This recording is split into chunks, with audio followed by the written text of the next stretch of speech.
Hoje eu quero falar quando o sonho vira um pesadelo. Abra aí Êxodo capítulo 16, versículos de 1 a 4. Partiram de Elim e toda a congregação dos filhos de Israel veio ao deserto de Sim, que está entre Elim e Sinai, aos 15 dias do segundo mês, depois que saíram da terra do Egito. Toda a congregação dos filhos de Israel murmurou contra Moisés e Arão no deserto. E os filhos de Israel disseram-lhe: quem dera tivéssemos morrido pela mão do Senhor na terra do Egito, quando estávamos sentados junto às panelas de carne e comíamos pão à vontade, pois nos trouxestes a este deserto para matardes de fome toda esta multidão. Então disse o Senhor a Moisés: eis que vos farei chover pão dos céus, e o povo sairá e colherá cada dia porção para cada dia, para que eu veja se anda em minha lei ou não. Queridos, tem sonhos que realmente acabam em pesadelos, porque nunca esses sonhos nasceram de Deus. Nasceram da ambição, do coração, do orgulho, até mesmo da vaidade, ou de comparação com outras pessoas, do eu exaltado, ou até mesmo pela busca de um reconhecimento. Mas existe algo ainda mais triste quando um sonho que nasceu em Deus começa a parecer um pesadelo.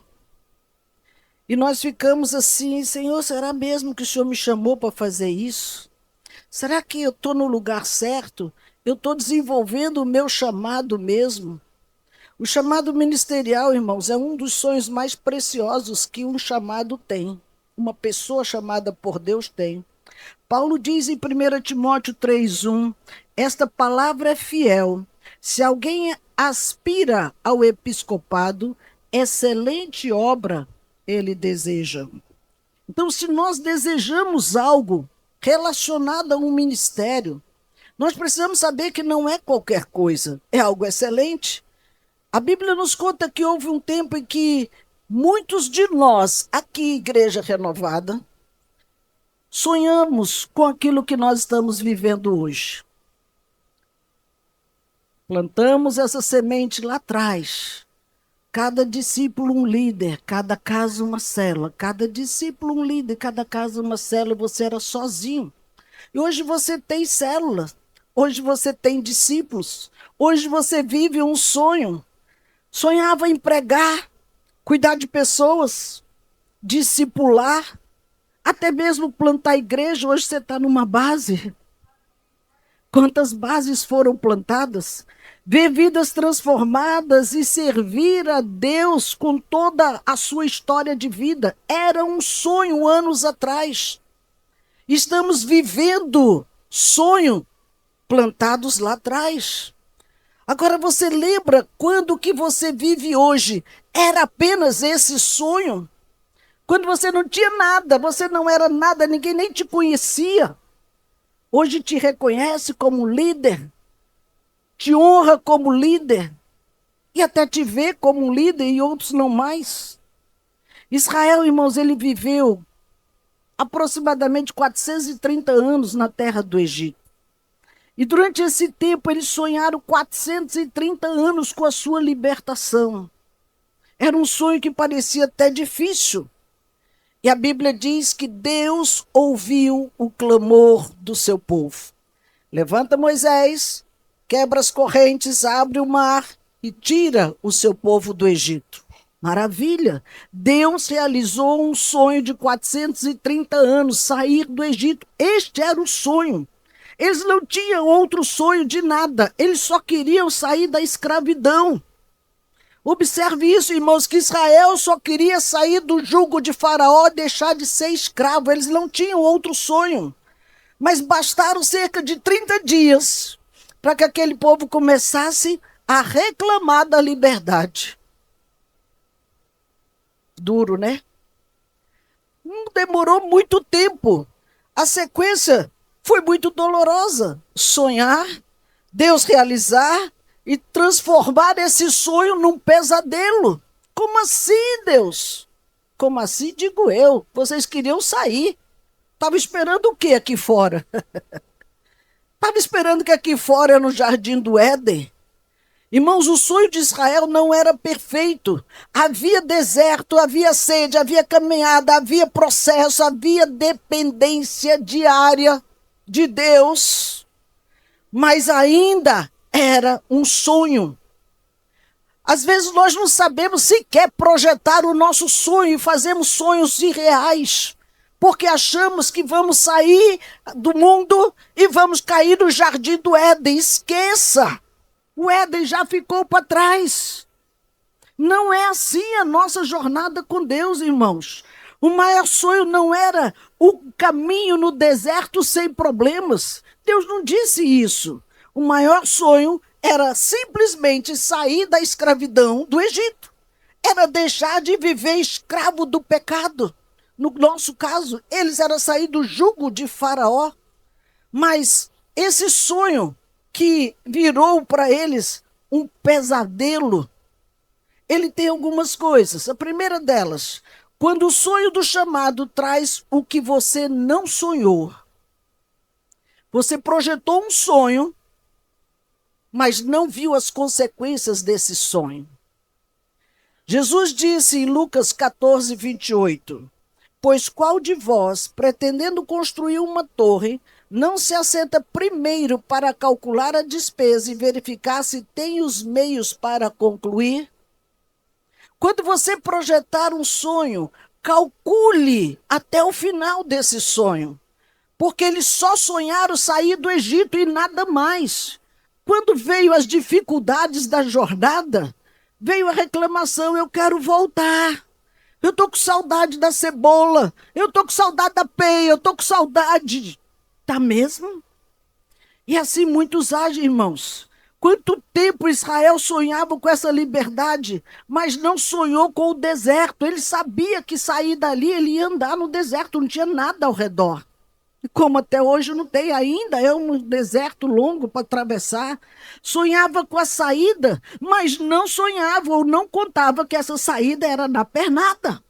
Não tinha carros de Faraó para levá-los para outro lado, não. Tinha que ser a pé, carregando o menino, carregando a tenda, carregando os burrinhos que eles tinham com as coisas. Era dificultoso, sim, muito dificultoso. Sonhava com o mar abrindo, mas não sonhava com a peregrinação longa que eles teriam pela frente. Foi top vibrar, ver as águas se abrindo, virar uma muralha de um lado e do outro, a gente passando, olhando para as águas. Foi maravilhoso, sim. Mas e depois?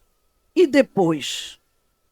Deixa eu falar algo, igreja. Toda obra de Deus possui uma parte gloriosa e uma parte dolorosa. Não se iluda. Toda jornada nossa com Deus tem a parte gloriosa, saímos da escravidão, mas tem também a parte dolorosa, a peregrinação. A parte dolorosa jamais vai anular a parte gloriosa, que fomos livres das garras de Satanás, fomos livres do pecado, ficamos livres do jugo opressor que estava sobre nós. Não se compara com andar do sol quente. Até para vir para cá, está muito calor. Você está no ar-condicionado e sentado de boa, e ele estava no calor mesmo. Todo chamado, irmãos, ele tem esse lado. Além de a dolorosa, a gloriosa e a dolorosa, tem a parte que nós sonhamos e a parte que nós não sonhamos. E o perigo é exatamente isso, permitir que a parte que nós não sonhamos faça desprezar a parte que nós sonhamos. Mas isso aqui não estava no pacote. Que pacote? Você só pediu uma coisa. Não tem pacote. E cobra de Deus como se Deus tivesse uma obrigação conosco. Irmãos, o mundo está de cabeça para baixo. Daqui a pouco a gente vai andar com as mãos. Está tudo virado, invertendo todos os valores. Então, antes de reclamar do deserto, lembre-se, você está no deserto porque Deus abriu o mar, simples assim. Senão você estava lá morto, porque Faraó estava com seus carros correndo atrás, disposto a acabar com todo mundo. Ele não ia poupar ninguém porque saíram de lá. Ele nem ia querer mais como escravo, porque não tinha mais confiança. Então, só chegou do outro lado porque um milagre extraordinário aconteceu na história deles. Por isso que o sonho de Israel, irmãos, tinha deserto, mas o deserto era melhor do que estar no Egito. E às vezes não entendemos isso. O maior sonho não era conforto imediato. O maior sonho não era mais ser escravo, era ser livre dessa condição. Quando o sonho do ministério começa a parecer comum, começa a vir problemas. Vamos trazer para nós. Depois que Deus libertou Israel, Deus continuou sustentando o seu povo. Nós conhecemos a história, não vou entrar na história. Ele disse: eis que vos farei chover pão do céu. Êxodo 16:4. Ele prometeu alimentá-los. Quando nós fomos resgatados deste mundo, ele mesmo foi o pão vivo que desceu do céu e prometeu nos alimentar todos os dias. Não ia faltar alimento, como não falta, está aqui o pão vivo todos os dias. E o maná, irmãos, era mais do que alimento, era uma declaração clara do cuidado de Deus pelo seu povo. Vocês não vão perecer, todos os dias eu vou alimentá-los. Ei, a demonstração clara de Deus para mim e para você, você não vai perecer, todos os dias eu vou te alimentar. Todos os dias eu tenho pão vivo para você não andar triste, abatido, desanimado. Queridos, Deus está dizendo: eu continuo aqui cuidando de vocês. E nós não podemos esquecer isso. Só que passa o tempo, as coisas vão ficando mais distantes. Aí o milagre vira uma rotina. Todo dia vou andar aqui nesse sol, todo dia vou catar esse maná, todo dia essas mesmas coisas, andar, e sentar, descansar e andar de novo. Queridos, o extraordinário passou a ser comum. E aqui é quando o povo começa a reclamar. Números 11:6. Agora, porém, seca-se a nossa alma, e nenhuma coisa vemos senão este maná. Seca-se a nossa alma, e nenhuma coisa vemos senão esse maná, como se fosse algo desprezível, que se nem tivesse maná já estava tudo morto. A ingratidão do coração é algo terrível, irmãos. Estão sendo alimentados, estão vivendo uma coisa extraordinária, mas isso aí não é nada. Precisamos voltar a olhar para o sonho como sonho. Igreja de Jesus nunca será apenas um culto. Nunca será apenas uma pregação. Nunca será apenas uma conversão. Nunca será apenas um batismo. Nunca será só uma reunião. Não menospreze o que Deus está fazendo. Ele vem visitar-nos quando nos ajuntamentos estamos aqui. Deus ama isso aqui, essa muvuca de estarmos juntos, de orar juntos, de rir juntos, de cantar juntos. Mas não, eu vou buscar Deus na minha casa. Busca? Eu vi um irmão que é frequente no culto da madrugada. Frequente. E ele disse: eu venho, sabe por quê? Eu não vou mentir, em casa eu não faço isso. Tá? Ele foi honesto, foi verdadeiro em admitir que ele só busca Deus na igreja. E quantos nem na igreja e nem em casa? E queremos banalizar o que Deus fez na nossa vida, irmãos. Quando o líder perde a capacidade de se maravilhar com as pequenas coisas, o ministério começa a se tornar um pesadelo. Quando eu banalizo o estar numa reunião de líderes, quando eu banalizo não querer ir para a célula, fazer como uma obrigação, você já está vivendo um pesadelo, meu irmão. E nem percebe. Paulo escreveu: em tudo dai graças, porque essa é a vontade de Deus em Cristo Jesus para conosco. 1 Tessalonicenses 5:18. Se eu não aprendo o princípio da gratidão, eu nunca vou viver aquilo que Deus tem para a minha vida. Gratidão não é permitir, irmãos, que os problemas acabem. Não. Gratidão é quando eu tenho a percepção de que em cada problema há uma manifestação da graça de Deus. Em cada dificuldade, Deus estende as suas mãos e nos resgata de uma forma gloriosa. Em cada dificuldade na família, Deus entra na sua casa e traz paz, traz abundância de alegria, restaura relacionamentos. Mas nós esquecemos disso tudo, irmãos. Israel tinha dificuldades reais? Tinha, mas também tinha maná real. Israel estava no deserto, mas ele tinha uma nuvem sobre a sua cabeça. Israel tinha noite, mas tinha uma coluna de fogo mostrando seu caminho. Ele tinha desafios, mas tinha a presença de Deus, igreja. Todos os seus desafios, Ele está presente. Diga aleluias. O sonho não era perfeito, mas a imperfeição do caminho transformava aquela jornada ali num milagre. E todos os dias, eles tinham tudo para viver o milagre e transformou num pesadelo. Que loucura, irmãos. Quando o sonho realizado te faz esquecer de onde Deus te tirou. Observe isso, o povo disse, Êxodo 16:3, quem dera tivéssemos morrido pela mão do Senhor na terra do Egito. Como você pode fazer uma comparação dessa? Israel, você está insano. Como seria bom se eu tivesse morrido lá apanhando. Quantas pessoas o diabo tem matado hoje, irmãos? E vem dizer que isso é muito melhor do que estar caminhando com Deus? Escravo de Satanás, sofrendo igual o cão mesmo lá com o pão que ele amassa. E vem dizer que é melhor do que caminhar com Deus? Não, é muita insanidade. Essa frase revela algo muito assustador. Israel com saudades do Egito. Quantos crentes ou ex-crentes caminham com saudade do Egito, irmãos? Com saudade do pecado, com saudade da droga, com saudade da bebida, lá escravo do celular, da pornografia, na imoralidade. Saudades do Egito. Quando que vai se converter mesmo? O Egito não era um lugar de saudade, irmãos. Egito é lugar de escravidão.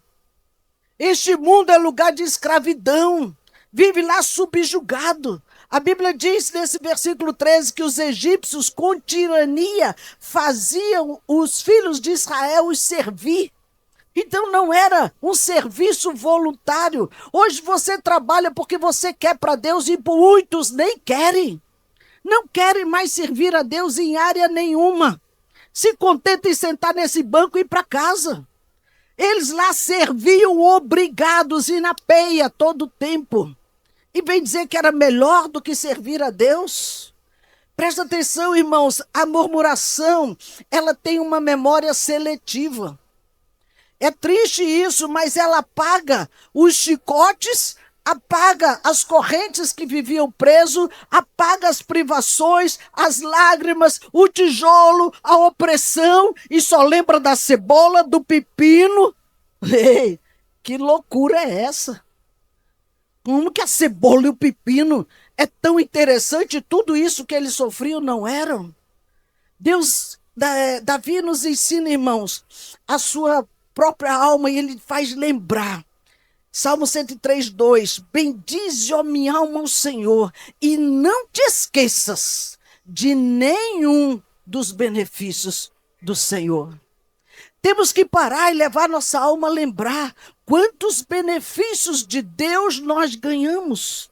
Quantas bênçãos Ele nos cercou, o quanto Ele nos visitou, o quanto abençoou nossa casa, o quanto Ele supre a nossa família, a saúde que você tem, o carro que você tem, a casa que você mora, o cônjuge que você tem, os filhos que você tem, são benefícios de Deus, irmãos. Não te esqueças disso. Davi nos faz lembrar, porque às vezes precisamos pregar para a nossa própria alma. A nossa alma que está precisando de pregação não é o outro não, porque nós estamos desviados do foco. estamos fora do propósito. Então, lembrar de onde Deus me tirou é importante para eu lembrar que eu já fui lá do Egito, eu já apanhei de Satanás, eu já tive que servir com tirania, mas agora eu sou livre. E quem é livre expressa a sua alegria diante de Deus. Lembra das lágrimas, lembra dos milagres, lembra das portas abertas que ele abriu para a sua história e para a sua vida. Lembra da fidelidade de Deus. Ele foi fiel conosco todos os dias, irmãos, e ainda é. Então, quem esquece de onde Deus nos tirou, corre risco na sua vida, irmãos. O risco de perder a alegria. A alegria de onde Deus te colocou. Você está num lugar hoje que você um dia sonhou, mas hoje não está fazendo com alegria. Não vai para a célula com alegria, não tem alegria de ganhar almas, não tem alegria de pregar de Jesus para as pessoas, de visitar pessoas que estão lá meio adoentadas. Para quê? Já sabe o caminho. Israel pensou que sabia o caminho e ficou rodando no deserto. Tem um monte de gente assim, achando que sabe o caminho e está perdido, irmãos. O deserto tinha problemas, mas o Egito tinha escravidão. É muito pior. O sonho não era perfeito, mas era sonho, porque Deus havia cumprido o seu sonho de tirá-los dali do Egito. Libertou o seu povo. A quarta coisa, quando você deseja o sonho que Deus não te deu. Esse é um dos problemas graves, irmãos. Antes de Israel murmurar no deserto, a humanidade já havia feito isso no jardim. Murmurar no deserto, quando nós murmuramos, quando temos vida boa, quando Adão e Eva estavam num lugar maravilhoso e murmurou também. Eu posso comer tudo, eu posso tudo. Você não pode tudo, não. Nós temos limites. Todos nós temos limites, irmãos. Nós não somos Deus, nós dependemos de Deus. Nós não temos que achar que podemos todas as coisas. Deus estabeleceu o limite. Gênesis 2, 16, 17. Deus diz: de toda a árvore do jardim comerás livremente, mas da árvore do conhecimento do bem e do mal não comerás. Ele que estabeleceu aqui limites. E às vezes nós queremos extrapolar os limites de Deus. A serpente diz: é assim que Deus diz? Não comereis de toda árvore do jardim? Não, Deus não disse isso. Mas eles concordaram com a mentira da serpente. Eva tinha um jardim inteiro, irmãos, para desfrutar. Uma vida inteira nós temos para desfrutar diante de Deus. Mas começou a olhar para uma única árvore. Nós temos uma vida inteira para desfrutar com Deus, mas às vezes eu fico olhando para a vida do Jacques. Eu quero a vida dele. Eu quero o que ele tem. Eu quero o que ele faz. Não tenho competência, não é o meu dom, não é o lugar que Deus tem para mim, mas eu quero o que ele tem. E começamos a cobiçar o que Deus disse: isso não é seu. Isso não é para você. E aqui está o problema de muitos. Porque não é falta de sonho realizado. É desejar o sonho que Deus não lhe deu. Se Deus não lhe deu, não cobice a unção que ele liberou para outra pessoa. Cada um de nós, irmãos, tem um manto, tem um chamado, tem um ministério, tem uma unção especial para desenvolvê-lo. E nós, muitas vezes, desprezamos por causa da comparação. A comparação é a arte de desprezar o que Deus está fazendo na sua vida, enquanto você deseja aquilo que não pode ter. Eu não posso querer a unção do pastor Carlito. É dele. Do pastor Diego, do apóstolo Renê. É deles. Eu tenho a minha. Você tem a sua. Você não pode querer viver a minha unção, viva a sua. Queridos, temos que entender isso. A comparação faz você admirar o que Deus está fazendo na vida do outro. E despreze o que Deus está fazendo na sua própria vida. Não despreze o que Ele está fazendo na sua história. Viva intensamente o chamado que ele colocou nas tuas mãos. Por isso, cuide do seu jardim. Valorize a sua família. Não fique comparando com a do outro. Ame o seu pequeno rebanho, a sua célula. Não fique olhando para a célula do outro. Se alegre com o crescimento do outro, mas faça o mesmo na sua. Fale bem da sua cidade. Essa cidade é uma droga. Tu mora aqui, caramba. É uma bênção essa cidade. Ela é maravilhosa e ela vai ser transformada pelo poder de Deus. Precisamos aprender, irmãos, a honrar a nossa história. Não importa se começou errado, mas você encontrou a solução para fazer o certo. Então valorize a história nova que Deus quer construir através de nós. Queridos, multiplique o que Deus colocou nas suas mãos. 5 talentos, 2 talentos, 1 talento. O que você fez com esse 1? Eu enterrei. O que você fez com esse aqui? Ah, eu granjeei. Está aqui mais outro, está aqui mais outro. Pegue o seu e não esconda, não. Pare de olhar para quem tem 5, porque esse 1 talvez cresça mais do que os 5 juntos. Deus é Deus, irmãos. Quem cuida do próprio jardim não tem tempo de invejar o jardim do vizinho. Ele está olhando cada flor que nasce, cada semente que cresce, cada flor que desabrocha, cada fruto que dá nesse jardim. Ele vive intensamente aquilo que está acontecendo como resultado do seu cuidado. O regar, o juntar, o tirar lixo, sei lá como é que faz, mas ele cuida do seu jardim. Quando você zela pela sua célula, você visita as suas discípulas, você ora por elas, você dá uma mensagenzinha, uma ligação, sai para tomar um café, um sorvete, um açaí, vá com eles em algum lugar, ouve o coração e abençoa. Isso é cultivar o seu jardim, é cuidar da sua célula, é formar Cristo em outras pessoas, é trazer crescimento espiritual. Queridos, isso é você não ter tempo de olhar para o jardim do outro. O outro pode até chegar, poxa, teu jardim está bonito. Ixi, vai, olho grande. Que olho grande? Você tem a bênção, você está cheio da graça e vai continuar cuidando daquilo que Deus lhe deu. Não se preocupe com o que dizem. Não se preocupe com o que falam. Pare de viver preso no si. Se Deus quiser, eu vou multiplicar. Deus quer, irmão.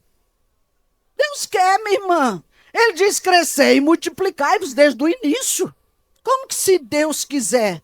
Deus já expressou a sua vontade. Agora ele está querendo saber, você quer? A pergunta é para nós. Eu quero crescer? O quanto eu quero crescer? O quanto eu pago por esse crescimento? Não deixe que a árvore, irmãos, fique como a maior do seu jardim, para que você olhe a obra das minhas mãos. Não, toda árvore ela produz para que outro coma. A árvore não come seu próprio fruto, ela serve o fruto para que outros se alimentem. Seja essa árvore que alimenta e que dá sombra. A árvore que está ali representando o sucesso de Deus na vida de quem confia nele. Por isso que o sonho que Deus lhe deu pode não ser perfeito, mas é o jardim que ele confiou nas suas mãos. O problema de Israel, irmãos, não era a falta de sonho realizado, era a incapacidade de perceber que ainda estava vivendo dentro dele. Olha que triste isso. O sonho começou, ele ainda estava dentro do sonho, mas ele não percebia, porque ele só via deserto, só via o calor, só via escassez. Mas você não chegou na terra prometida, caminha. Ainda não chegou no seu destino, caminha. Avança mais um pouco. Porque se eles tivessem sido obedientes e fiéis, em 3 dias eles estavam na terra prometida. Hoje fazemos de ônibus, 2 horas já estamos na terra prometida, saindo do Egito. No deserto, no calor, e vamos de ônibus. Eles iam na pernada, 3 dias. Né? Mas se fossem fiéis, e esses 3 dias virou 40 anos, olha que louco. Por isso que Deus quer lembrar você, o sonho continua vivo. O Deus que abriu o mar, ele continua presente nos nossos dias. O maná continua caindo. Ei, a nuvem continua te guiando. Não esqueça, o sonho de Israel era perfeito. Querer sair da escravidão, irmãos, é perfeito. Havia calor, sede, cansaço, incerteza, desafios, tinha tudo isso. Mas eles não eram mais escravos. Pode ter um monte de coisa na tua vida, mas não esqueça, eu não sou mais escravo. Eu já fui liberta. Deus está me dando uma vida de liberdade. O diabo quer nos manter cativo na miséria, na ruína, na tristeza, no desânimo, no fracasso. E você já foi livre, igreja. Não viva mais debaixo desse jugo. Por isso que o maior sonho não era um deserto sem dificuldades. O maior sonho era a libertação da escravidão, irmãos. O maior sonho nosso é continuar a ser livre e não voltar para comer cebola no Egito. Não voltar para a escravidão de apanhar e nada dá certo. O deserto não era perfeito, mas era o caminho. Você entrou no caminho, não entrou sozinho. Jesus disse, eu sou o caminho, bora, estou indo contigo. Eu estou andando cada dia um passo a mais com você. Só que às vezes, não, Deus, eu estou cansado. Eu vou sentar aqui. Disse, não é hora de sentar, vamos em frente. Não é hora de parar, irmãos. O maná podia se repetir todos os dias, mas ainda era um milagre. Todos os dias você ainda vive milagres, crente. Não esqueça disso, a nuvem podia conduzir em lugares mais difíceis que eles pudessem imaginar, mas ainda era a direção que Deus estava dando à vida deles. Nós não podemos andar sem direção. Não podemos andar de qualquer forma. Essa caminhada, irmãos, vai nos cansar em algumas horas, mas ainda era uma caminhada para a liberdade. Ainda caminhávamos para uma nova vida. Por isso que o fato de um sonho não ser perfeito não significa que temos que transformá-lo num pesadelo. Isso mostra que a transformação do sonho em pesadelo é nossa.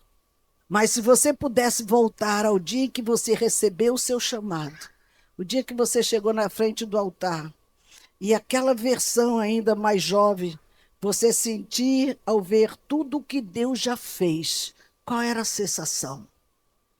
De você hoje passar um filme na sua memória, como você começou, menino velho, a maioria aqui era tudo menino velho. Eu cheguei, era tudo criança ainda. Foi crescendo, virou jovem, virou adulto, experimentou coisas gloriosas de Deus, até chorava. Hoje nem chora mais, porque agora eu não preciso não, sou homem. Homem se emociona, homem chora. Jesus chorou e ele era homem para chuchu. É, ele chorou. Nós precisamos, irmãos, voltar para lembrar tudo aquilo que parece comum na nossa vida, mas um dia foi um sonho impossível que Deus realizou. Lá atrás era impossível você pensar que você ia liderar uma base, que você ia pregar para uma multidão como vocês pregam. Isso aqui já é uma multidão, irmãos. Tem muita igreja que não tem isso aqui. Essa base já é uma multidão. E precisamos voltar para olhar. Onde entrou a murmuração, traga de volta a gratidão. Onde entrou a comparação, volte ao contentamento com aquilo que você é hoje em Deus. Onde entrou o cansaço, volte para o propósito. Eu tenho um propósito, eu tenho um chamado, eu tenho uma missão. Ou você já esqueceu tudo isso? Não, eu esqueci porque entrou a frieza, então volte para o amor. Entrou o peso, volte para a alegria, que ele lança fora todo o fardo, todo o peso da sua vida. Querido, não transforme em pesadelo aquilo que Deus um dia lhe entregou como sonho. Deus ainda quer realizar esse sonho na sua vida. Deus não quer que você transforme algo tão lindo em algo tão cruel para você mesmo viver. Por isso que o maior sonho de Israel não era um deserto perfeito. Era não ser mais escravo do Egito. Qual é o seu maior sonho? É voltar para comer as bolotas, comer a cebola, comer os pepinos? Ou você quer viver esse sonho da liberdade?